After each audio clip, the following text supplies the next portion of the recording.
بسم اللہ الرحمن الرحیم۔ السلام علیکم دوستو، میں ہوں فرحات ملک ایڈوکیٹ اور آپ ہمارا پروگرام دیکھ رہے ہیں کرنٹ افیئرس۔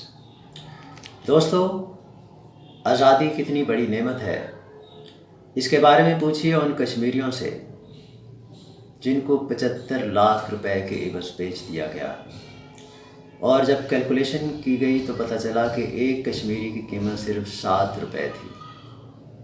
دوستو، وہ کشمیری جو ڈوگرا راج کے زمانے میں وہ کتنی میزریبل اور کتنی مشکل زندگی گزار رہے تھے، آج ان واقعات کو اگر آپ پڑھیں تو یقیناً آپ پریشان ہو جائیں کہ وہ لوگ اپنی زندگی کیسے گزارتے تھے۔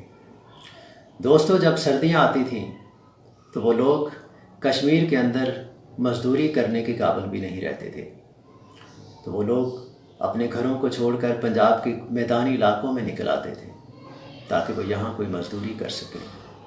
ان لوگوں کو ہاتھو بولا جاتا تھا، ہاتھو، اور ان کی جو گھر کی جو فیمیل تھی، ان کی جو مائیں، بہنیں، بیٹیاں، وہ گھروں میں رہتی تھی ساری سردیاں۔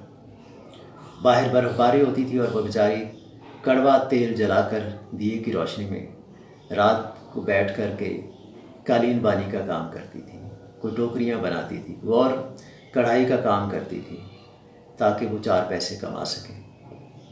اور وہ ہاتھو، وہ مزدور میدانی علاقوں میں، مختلف شہروں میں، مختلف علاقوں میں، منڈیوں کے اندر پانڈی کا کام کرتے تھے، لکڑیاں پھاڑنے کا کام کسی لکڑیوں کے ٹال پر کرتے تھے، اور پوری سردیاں وہ محنت مزدوری کر کے کچھ پیسے اکٹھے کرتے تھے، اور سردیاں ختم ہونے پر وہ اپنے گھروں کو واپس جاتے تھے۔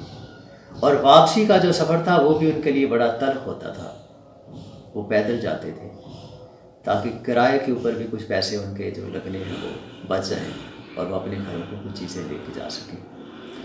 وہ ہاتھو، وہ کشمیری مزدور واپسی پر 2 ڈھائی من کی بوریاں اپنی کمر پر لاد کر پیدل کشمیر واپس جاتے تھے، اور ڈوگرا راج کے جو وہاں پہ سیکیورٹی کے ہوتے تھے سپاہی، وہ راستے میں ان کو روک لیتے تھے، ان کی جامہ تلاشی لی جاتی تھی، اور اگر ان کے پاس سے کوئی پیسے وغیرہ نکلتے تو وہ بھی ضبط کر لیتے تھے، بعض اوقات ان کا سامان ضبط کر لیتے تھے، ان پہ جھوٹے الزامات لگا کر ان کو کئی دن جیل میں قید کر دیتے تھے۔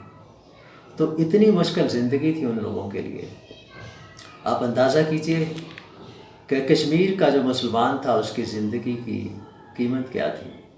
اگر سکھ، ہندو یا کسی ڈوگرا آفیسر کے ہاتھوں کسی مسلمان کا قتل ہو جاتا تو اس کا جرمانہ 16 سے 20 روپے یا 18 سے 20 روپے تک ہوتا تھا۔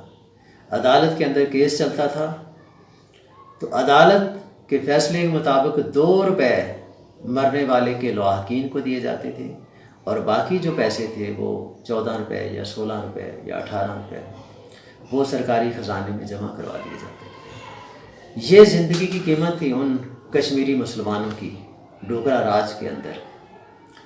اور اس سے بھی زیادہ میزریبل آپ دیکھیے کہ جب کبھی عید کا تہوار آتا تھا، بقرہ عید کا، تو کشمیری مسلمان حکومت کی اجازت کے بغیر ایک بکری بھی ذبح نہیں کر سکتا تھا۔ آپ کو قربانی کے لیے پہلے اجازت لینا پڑتی تھی۔ دوستو، اس زمانے میں گائے کی قربانی کرنا سختی سے منع تھا۔ شروع میں گائے ذبح کرنے کی سزا موت تھی، اور آگے چل کے پھر اس سزائے موت کو 10 سال قید میں تبدیل کر دیا گیا۔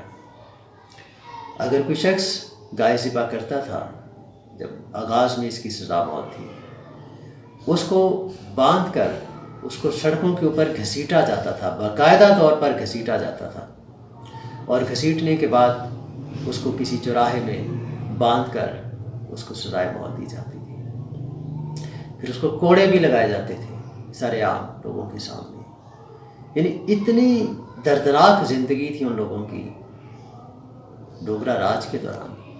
آج جب لوگ یہ بات کرتے ہیں کہ ہم آج بھی غلامی کی زندگی بسر کر رہے ہیں، 73 سال بعد بھی ہم غلاموں جیسی زندگی بسر کر رہے ہیں، تو ہنسی آتی ہے، دکھ ہوتا ہے، افسوس ہوتا ہے ایسے لوگوں کے اوپر کہ غلامی کا لفظ کتنا معمولی بنا دیا ان لوگوں نے۔